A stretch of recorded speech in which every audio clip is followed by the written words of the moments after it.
नमस्कार। अब हम लोग मीमांसा न्याय प्रकाश का अनुशीलन कर रहे हैं पिछली कक्षाओं में।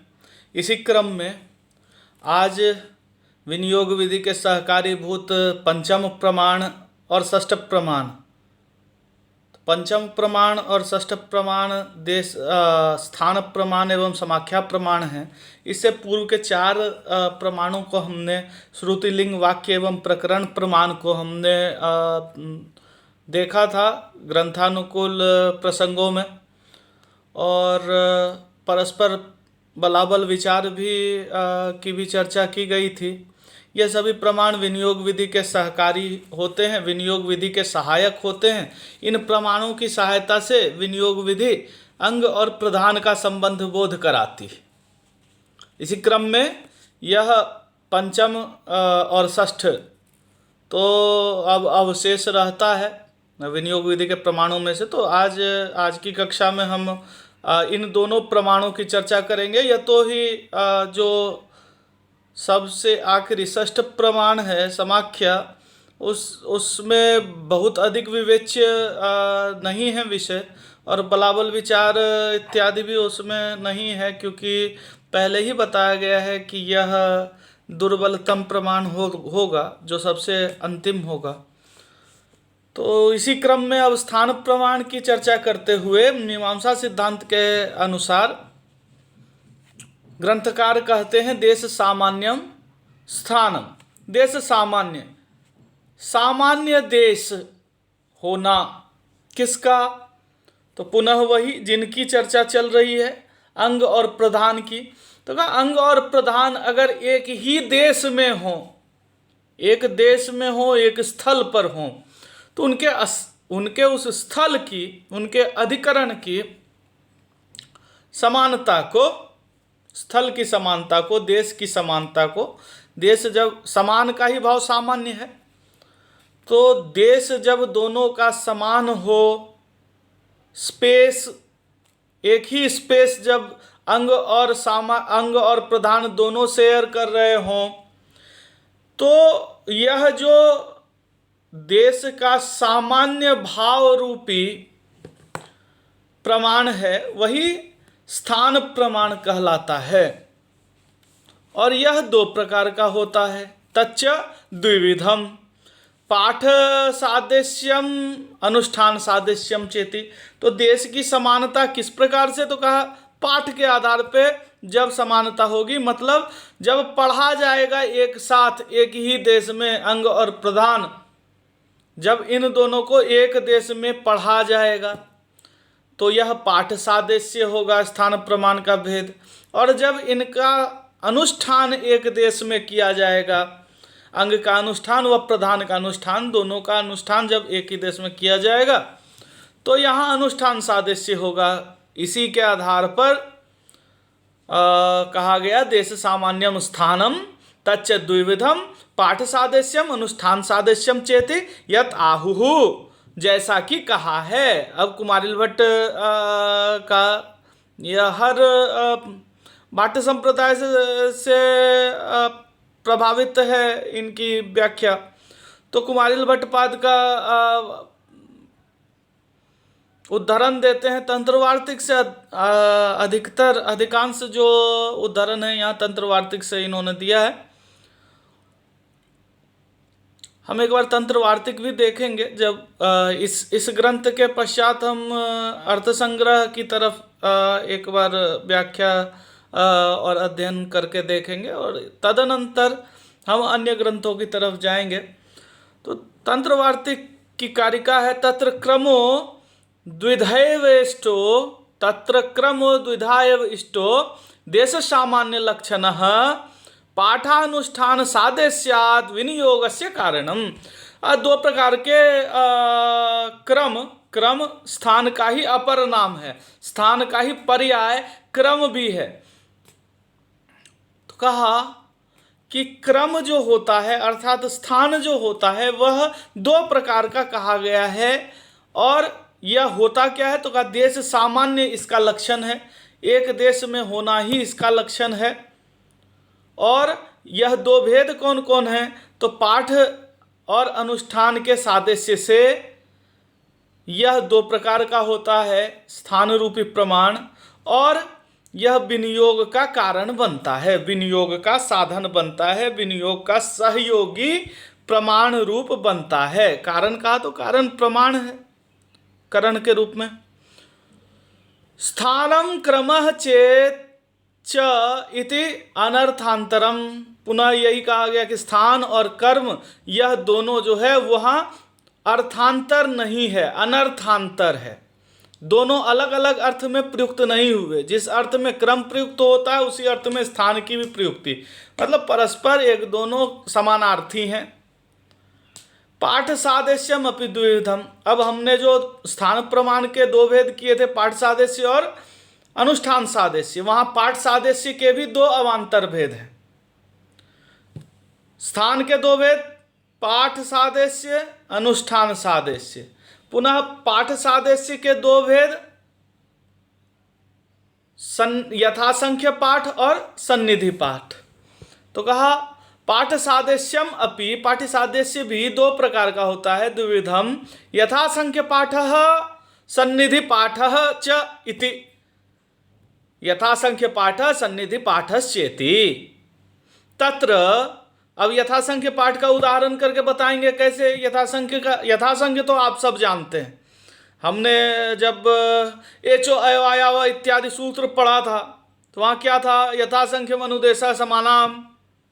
यथासंख्य जिसकी जो संख्या है क्रमशः उसी के साथ पढ़े दूसरे वाले का उससे अंगत्व होगा।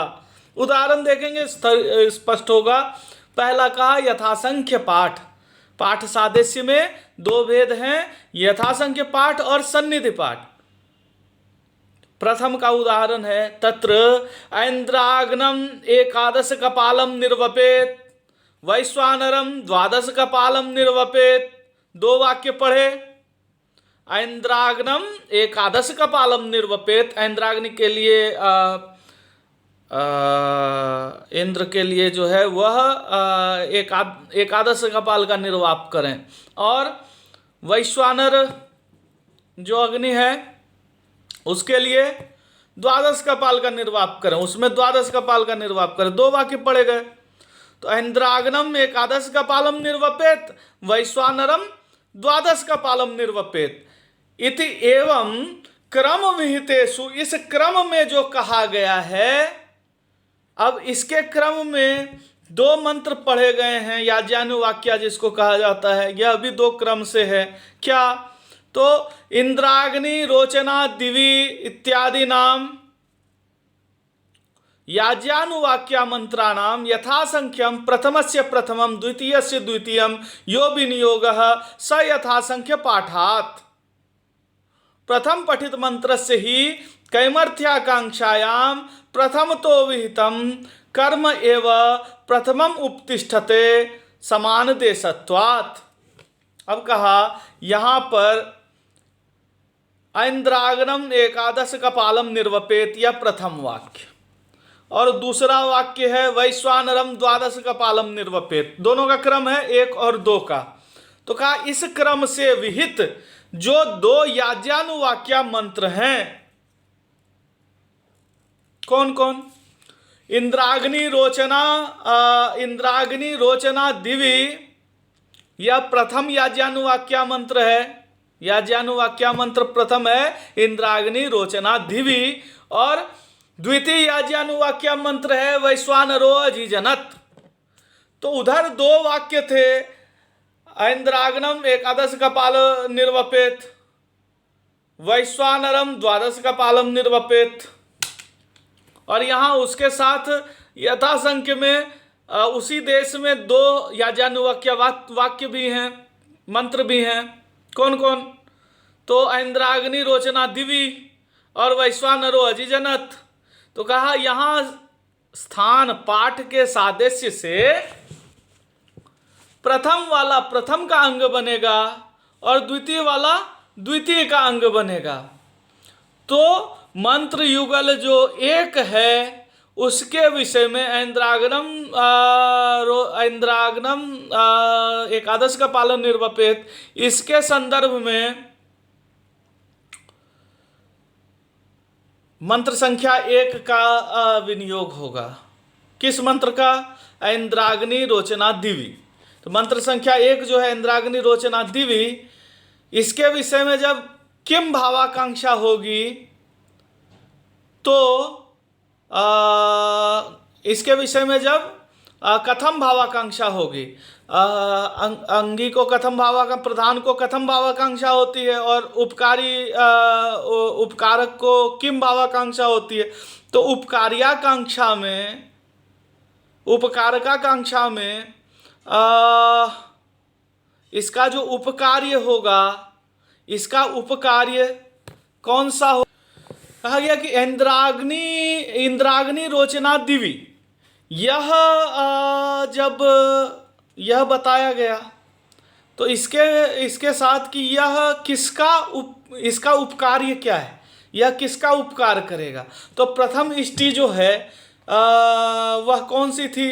तो इंद्राग्नम एकादश कपालम निर्वपेत। तो कहा उस इष्टि का उपकार्याकांक्षा में अन्वय होता है। क्यों? क्योंकि एक साथ पढ़ा गया है, यथासंख्य पाठ किया गया है। इसी प्रकार जब वैश्वानरो अजीजनत इसकी उपकार्याकांक्षा आएगी तो उसके साथ पढ़ा हुआ पाठ सादेशी से यथासंख्य क्रम में जो द्वितीय आता है कि वैश्वानरम द्वादश कपालम निर्वपेत, तो वह इष्टि उसके साथ उपकार्याकांक्षा में अन्वित होगी।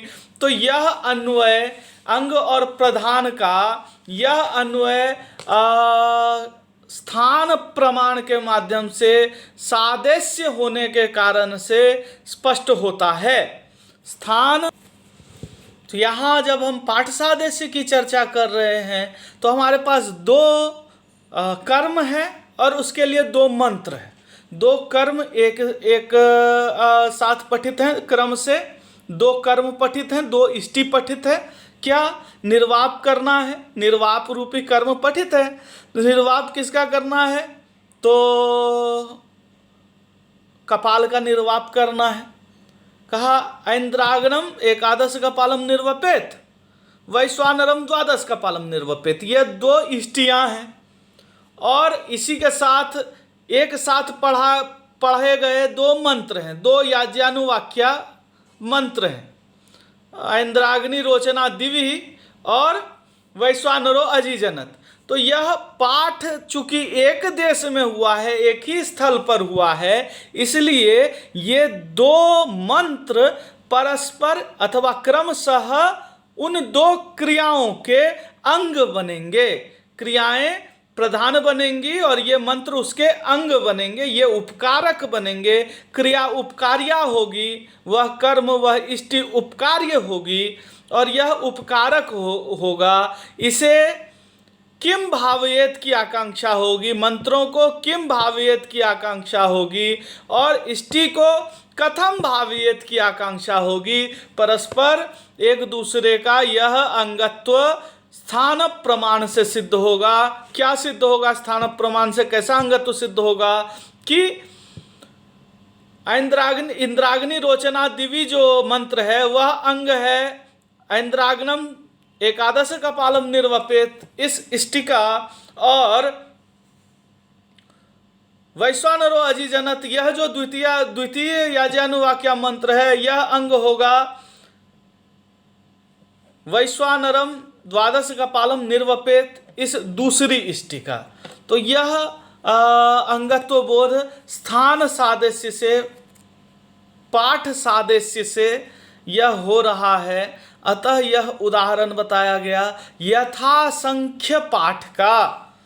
पाठ सादेश्य में भी यह यथासंख्य पाठ का उदाहरण है। दूसरा उदाहरण सन्निधि पाठ का है। सन्निधि पाठ विकृत याग में होता है। जैसे ये कहा गया यथासंख्य पाठ जो है वह प्रकृति याग जहाँ समग्र अंगों का उपदेश है उस याग में कहा गया है। और यह जो पाठ होता है वैकृत अंगों के संदर्भ में सन्निधि पाठ होता है। सन्निधि का अर्थ भी समीपता होता है। तो सन्निधि पाठ समीप श्रुत पाठ जो है वहाँ होता है जहाँ पर कि विकृति याग के अंगों का विनियोग करना हो और संदंश से पतित जो अर्थ हैं वह भी बोधित ना हो रहे हों, वहाँ पे सन्निधि पाठ से अंग अर्थ का विनियोग होता है। यानी तो वैकृतानि अंगानि प्रकृत अंगानुवादेन विहितानि संदंश अपतितानि तेषां विकृत्यर्थम सन्निधि पाठात्। तेषां ही कैमर्थ्याकांक्षायां फलवत् विकृत्य पूर्वम एवं भाव्यत्वेन, विकृति अपूर्व जो विकृति याग से जो अपूर्व उत्पन्न होता है वही वहाँ पर प्रधान के रूप में विनियुक्त होता है, और क्रिया जो है जो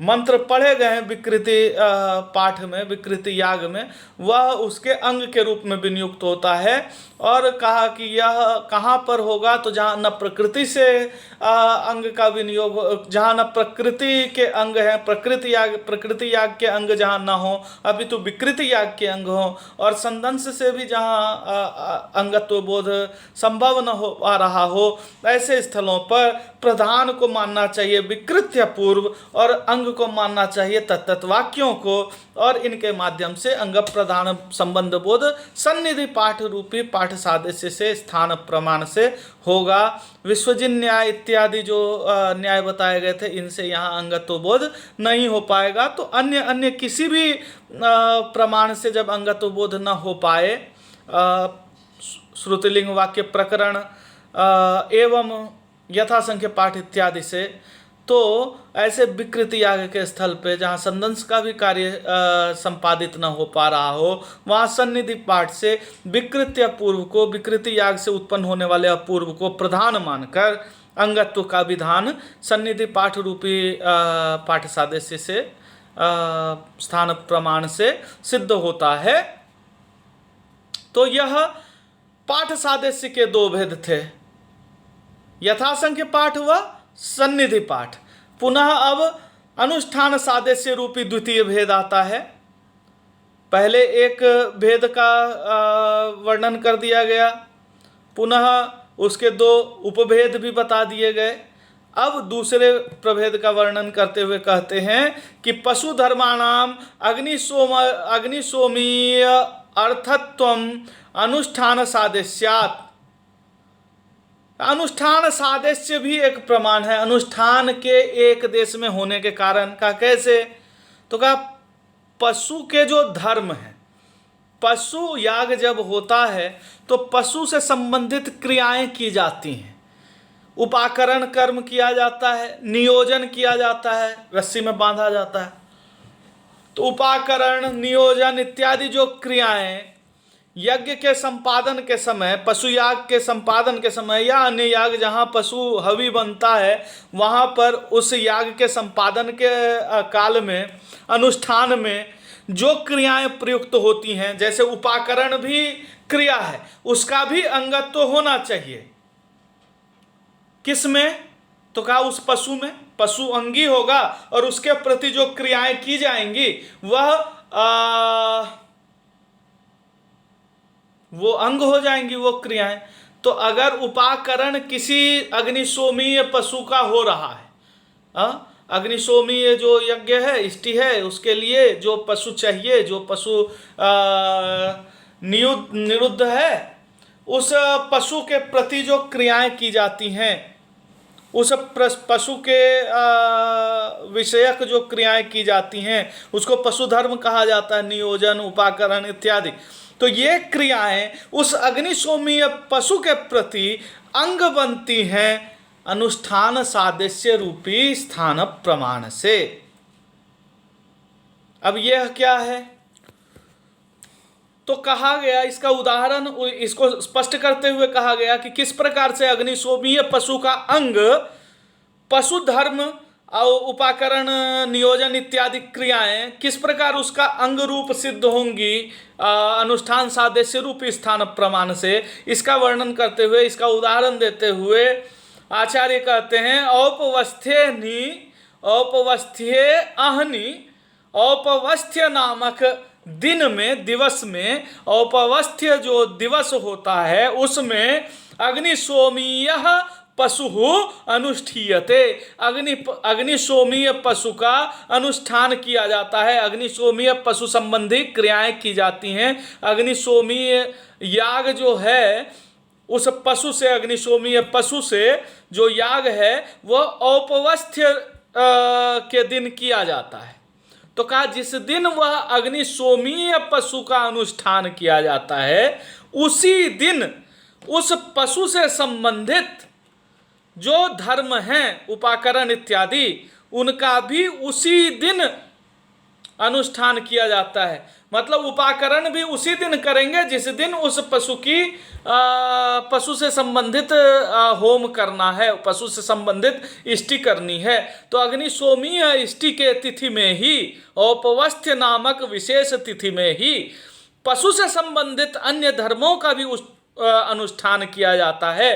तो इस अनुष्ठान की एकता से, अनुष्ठान की समानता से कि एक ही दिन उस पशु का भी अनुष्ठान हुआ और पशु के विभिन्न धर्मों का भी अनुष्ठान हुआ, तो इस समानता के कारण पशु के जो धर्म हैं, उपाकरण, नियोजन इत्यादि रूप, वह उस पशु के अंग के रूप में विनियुक्त होते हैं। उस अग्निशोमीय पशु, वह अग्निशोमीय पशु जो है वह प्रधान है और उसके प्रति की जाने वाली क्रियाएं, उपाकरण इत्यादि पशु धर्म, वह गौण है, अंग रूप है। यह अंग प्रधान संबंध कहाँ से पता चलेगा? तो यह अनुष्ठान सादृश्य रूपी स्थान प्रमाण से विनियोग विधि इस संबंध का ज्ञान कराएगी। अतः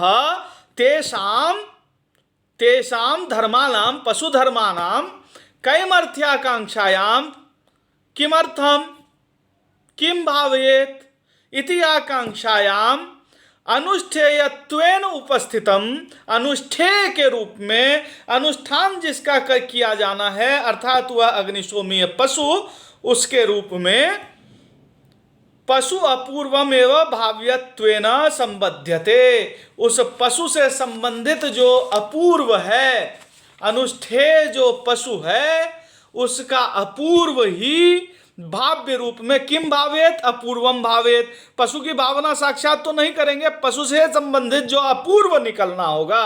तो यह जो कहा जाएगा कि जिस दिन अनुष्ठान पशु का करेंगे उसी दिन अनुष्ठान पशु धर्मों का भी करेंगे। तो पशु धर्म पशु के प्रति अपूर्व संपादकतया कि यदि उपाकरण, नियोजन इत्यादि पूर्वक पशु का अनुष्ठान न करें तो उस पशु से जो अपूर्व की उपपत्ति होनी है, अपूर्व जो उत्पन्न होना है, वह नहीं उत्पन्न हो पाएगा। अतः नियोजन इत्यादि, उपाकरण इत्यादि पशु धर्म के अनुष्ठान पूर्वक ही पशु के अनुष्ठान से, उससे संबंधित होकर ही वह पशु अपूर्व का उत्पादक होगा। यह अर्थ निर्धारित जब होगा तो उपाकरण इत्यादि का प्रकृत जो अग्निशोमीय पशु है उसमें अपूर्व उत्पादकतया अंगत्व सिद्ध होगा। और यह मानना ही उचित है कि अनुष्ठान सादृश्य प्रमाण से पशु धर्मों का उस पशु के प्रति होना, पशु धर्मों का पशु के लिए उपयोगी, उपकारक होना, अंग रूप होना उचित है। अतः यह पाठ सादृश्य का उदाहरण है। तो इस प्रकार हमने स्थान प्रमाण के का लक्षण देखा, इसके भेद देखे, इसके उपभेद देखे। प्रथम जो पाठ सादृश्य है उसके दो भेद देखे, यथासंख्य पाठ व सन्निधि पाठ, पुनः पाठ सादृश्य के बाद अनुष्ठान सादृश्य रूपी भेद आया।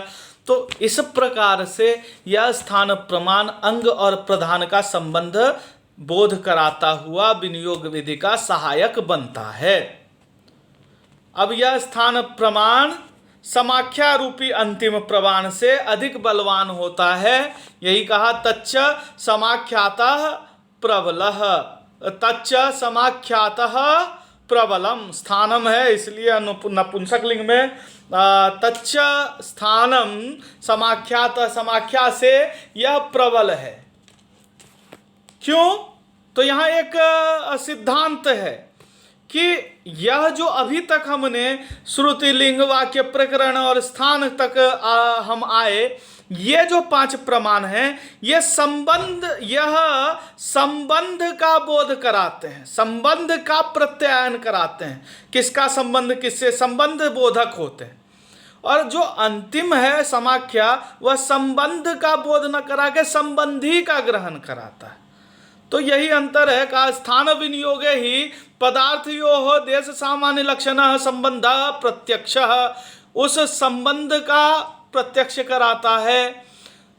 का स्थान के विनियोग में जो 2 पदार्थों का संबंध होता है, अंग और अंगी का, वह संबंध एक देशत्व रूप विशेषता से युक्त होकर कि एक देश में ही दोनों हैं, तो संबंध एक जगह दिख रहा होता है, तो वह प्रत्यक्ष होता है, दिख रहा होता है कि दोनों एक देश में हैं तो दोनों का संबंध होगा। तो इस प्रकार से यह संबंध दिखाई देता है। लेकिन समाख्या विनियोगे तो संबंधो न प्रत्यक्ष। समाख्या के विनियोग में, समाख्या जब विनियोग करती है, और हम देखेंगे समाख्या किसे कहते हैं आगे, और वह किस प्रकार से वह संबंध नहीं बताती, तो क्या समाख्या के विनियोग में यदि समाख्या विनियोग में सहायक बने तो समाख्या के स्थल पे संबंध का प्रत्यक्ष नहीं होता। क्यों? क्योंकि जो पदार्थ हैं समाख्या में वो भिन्न भिन्न देश के होंगे। जो अंग और प्रधान है वह एक देश में तो रहेगा नहीं। तो यहाँ पदार्थ यो हो भिन्न देशात, अलग अलग देश में है, इसलिए दिखाई नहीं देते। एक जब दिखाई देगा तो दूसरा नहीं दिखाई देगा। एक अगर उपलब्ध होगा तो दूसरे की उपलब्धि अभी नहीं होती है। तो भिन्न देश होने के कारण से संबंध जो है दोनों का वह प्रत्यक्ष नहीं होता, और यहाँ संबंध प्रत्यक्ष होता है। तो प्रत्यक्ष जो भी होगा वह प्रबल होगा वह प्रत्यक्ष की अपेक्षा। यही पूरा तर्क है। और कहा समाख्या जो है वो संबंध की वाचिका है ही नहीं। न च सा संबंध वाचिका, समाख्या संबंध का वाचक भी नहीं है, समाख्या संबंध की वाचिका नहीं है। यौगिका नाम शब्दा नाम द्रव्यवाचकत्वेन संबंधावाचकत्वात्। का यौगिक समाख्या कहते हैं यौगिक शब्द को, योग से बने हुए, जुड़ के बने हुए, कि जो खाना पकाता है, जो पाकक क्रिया करता है वह पाचक हो जाता है, ये योग से है। तो जो होता का चमस है वो होत्री चमस हो जाएगा। तो यहां पर संबंधी का बोध हो रहा है, संबंध का बोध नहीं हो रहा। तो यही ये कहा कि द्रव्य का वाचक होने के कारण समाख्या रूपी जो प्रमाण होता है, जो यौगिक शब्द होता है, वह संबंध का वाचक नहीं होता, संबंधी का वाचक होता है। द्रव्य और संबंध में अंतर है। द्रव्य संबंधी हो सकता है, संबंध नहीं होगा। इसीलिए तथा ही समाख्या संबंध सामान्य वाचिका स्यात् तद विशेष वाचिका वा।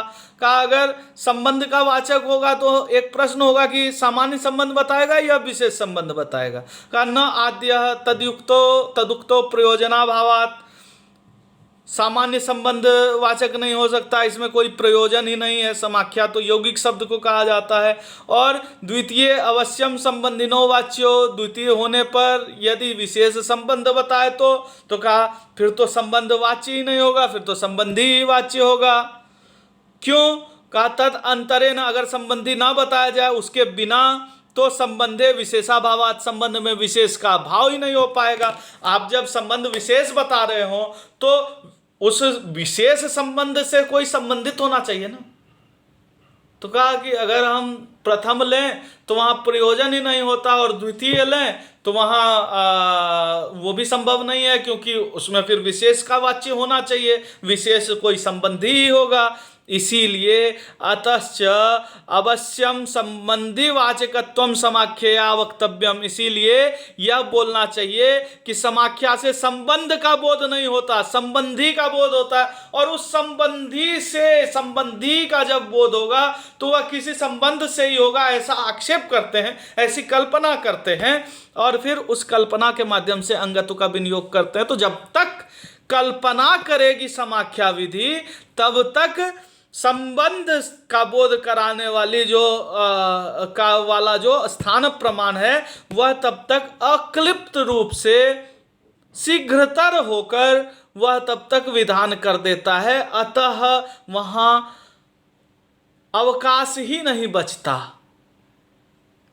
समाख्या के प्रयुक्ति का।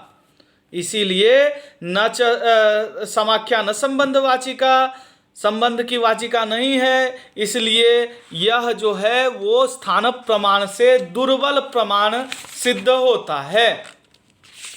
पुनः तो यह जो समाख्या प्रमाण है, यह जब तक संबंध बोध कराएगी उससे पहले ही स्थान प्रमाण संबंध बोध करा देगा, अतः यह स्थान की अपेक्षा दुर्बल होती है, स्थान समाख्या की अपेक्षा प्रबल होता है। और उत्तरोत्तर दौर्बल्य चल रहा है, पार दौर्बल्य का सिद्धांत चल रहा है। तो इसी आधार पर यह जो स्थान प्रमाण है वह समाख्या प्रमाण से प्रबल होता है। अब सबसे अंतिम जो प्रमाण है जिसकी चर्चा की, समाख्या प्रमाण, छठा प्रमाण। तो यह समाख्या किसे कहते हैं? तो समाख्या यौगिक शब्द, यौगिक शब्द को, मिले हुए शब्द को, योग से उत्पन्न शब्द को समाख्या कहा जाता है।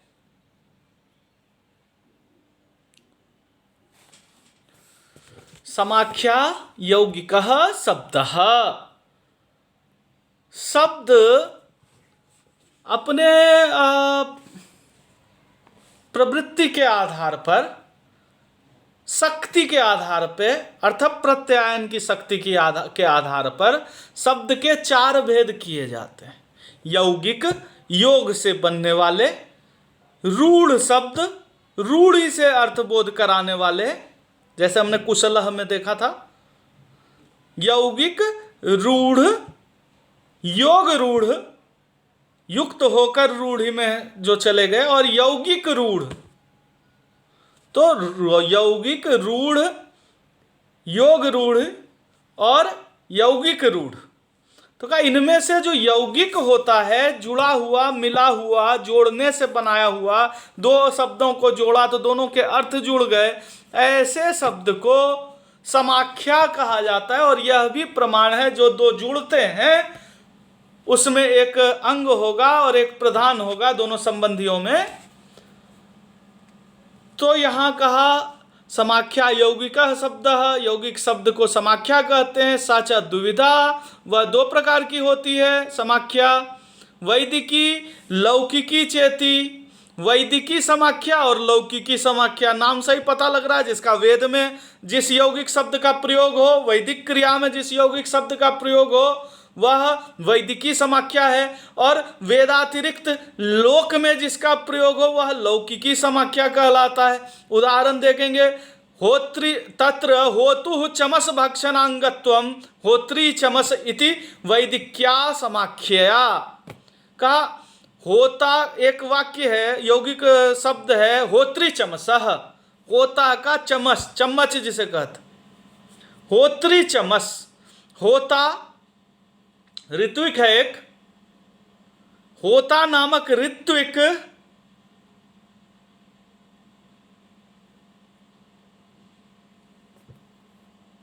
एक चमक्षण रूप क्रिया है, चमस से भक्षण रूप क्रिया है। चमस भक्षण, चमस मक्षण एक क्रिया है। कहा होता को सोम रस का पान करना होता है, तो जिस चमस से होता सोम का भक्षण करेगा उस चमस को होत्री चमस कहा जाता है। तो कहा ये जो एक साथ पढ़ा गया है होता और चमस को होत्री चमस में, तो इस वैदिकी समाख्या से होता का चमस के प्रति, चमस के प्रति मतलब चमस से जो भक्षण होता है उसके प्रति, उस भक्षण क्रिया के प्रति होता का अंगत्व सिद्ध होता है। भक्षण क्रिया प्रधान होगी और होता उसके प्रति गौण होगा, और यह कैसे प्रधान और अंग का संबंध भेद पता होगा कि होता अंग है और चमस प्रधान है, यह कैसे पता लगेगा? तो कहा वैदिकी समाख्या से, वेद की क्रिया में प्रयुक्त है, वेदार्थ यह क्रिया है, वेद वाक्य के अनुष्ठानार्थ यह क्रिया प्रयुक्त होती है, यह शब्द प्रयुक्त होता है। होता जिस चमच से भक्षण करेगा वह होत्री चमच कहलाएगा। तो होता उस चमच का अंग है। चमच, चमच का अर्थ यहाँ चमच से भक्षण रूपी क्रिया का आक्षेप करना पड़ेगा। तो भक्षण रूपी वह क्रिया जो है वह प्रधान है, होता उसके प्रति अंगभूत है। और यह अंगांगी भाव संबंध इस समाख्या से, यौगिक शब्द से ही उद्भूत होता है, ज्ञात होता है। तो विनियोग विधि यहाँ यौगिकी समाख्या के साथ, यौगिकी समाख्या के आधार पर भक्षण रूपी क्रिया में होता का अंगत्व विनियुक्त कराएगी, होता के अंगत्व का बोध कराएगी। होता अंग है, भक्षण रूपी क्रिया, चमस से भक्षण रूपी क्रिया यह प्रधान है और दोनों के बीच अंगांगी भाव संबंध है। यह वैदिकी समाख्या से पता लगा। इसी प्रकार लोक में जो शब्द है, अध्वर्यु के लिए जो भी प्रयुक्त होता है पदार्थ, उसके लिए संज्ञा आती है आध्वर्यवम। अध्वर्यु के लिए, अध्वर्यु के लिए यह प्रयुक्त है, इसीलिए इसका नाम आध्वर्यवम, आध्वर्यव हो जाता है। तो कहा अध्वर्यो हो तत्त पदार्थांगत्वम, अध्वर्यु का उस पदार्थ में, अध्वर्यु उन पदार्थों का अंग होता है जिन जिन पदार्थों से अध्वर्यु काम करेगा। अध्वर्यु जिस प्रकार होता चमस का अंग हुआ, इसी प्रकार अध्वर्यु नामक एक ऋत्विक है, वह अपने तत्त पदार्थों के प्रति आध्वर्यवम, इस वैदिकी, इस लौकिकी समाख्या से अध्वर्यु का उन पदार्थों में, जिन जिन पदार्थों का वह उपयोग करता है अपने क्रिया के लिए, वह उसमें उसका अंगत्व निर्धारित होता है। यह लौकिकी समाख्या है। इस प्रकार से आचार्य कहते हैं अध्वर्यो हो, अध्वर्यु का तत्त पदार्थांगत्वम, उन पदार्थों में, जिन जिन पदार्थों से अध्वर्यु अपना कार्य करेगा, उन पदार्थों के प्रति अध्वर्यु का अंगत्व। लौकिक्या आध्वर्यवम इति समाख्यया एति, समाख्यया इति, इसी समाख्या के द्वारा उसका अंगत्व, अध्वर्यु का अंगत्व सिद्ध होता है। इति संक्षेप। अब संक्षेप में इसको यहीं पर आचार्य रख कर कहते हैं कि तदेवं निरूपितानि षट् श्रुत्यादीनि षट् प्रमाणी। इसलिए इस प्रकार से संक्षेप में श्रुति आदि 6 प्रमाणों का निरूपण किया गया। इस प्रकार से श्रुति, लिंग, वाक्य, प्रकरण, स्थान और समाख्या, इसका निरूपण, इनके स्वरूप का निरूपण, पुनः इनके भेद प्रभेद का निरूपण, तत्पश्चात इनके बलाबल का विचार इस अध्याय में किया गया, जहाँ विनियोग विधि के सहकारी भूत, विनियोग विधि के सहयोगी रूप 6 प्रमाणों से विनियोग विधि अंगत्व का निश्चय करती है। और पूर्व में पठित जो प्रमाण हैं वह उत्तर के प्रमाण के प्रति प्रबल होते हैं, यह विचार किया गया। अब विनियोग विधि करेगी क्या? विनियोग विधि अंग और प्रधान का संबंध बोध कराएगी। तो जिस व्यक्ति, वस्तुतः विधि जो है वह कर्म का स्वरूप बताती है, विनियोग विधि अंग और प्रधान का संबंध बताएगी। प्रधान स्पष्ट रहता है, जिसके लिए क्रिया की जाती है वह प्रधान है। जो क्रिया होगी वही प्रधान है। का ये अंग जो है क्वचित द्रव्य होता है, क्वचित अन्य उसके परिच्छेद से गुण इत्यादि भी अंगत्व उनका होता है। तो कहा ये जो अंग हैं उनका क्या लक्षण है और अंग का क्या भेद प्रभेद है। अब इसके बाद जब यह 6 प्रमाण बता दिए गए विनियोग विधि के, तो अंग का प्रभेद निरूपण किया जाएगा। यह हम अगली कक्षा में इस पर विचार करेंगे, इसका अध्ययन करेंगे कि अंग के भेद क्या हैं, अंग तो पारार्थी को कहते हैं, यह तो पता लग गया, लेकिन अंग के भी कुछ भेद हैं, उसके कुछ उपभेद प्रभेद हैं, उनकी प्रयुक्ति कहाँ कहाँ होती है, कौन सा अंग किस प्रकार के प्रधान का सही संबंधी बनता है, इत्यादि विवेचन आगे है। अपूर्व किस प्रकार से, कैसे अंग से कैसा अपूर्व उत्पन्न होता है, इसका विवेचन देखना है। तो हम कल की कक्षा में, अगली कक्षा में अंग प्रभेद निरूपण देखेंगे। तब तक के लिए धन्यवाद।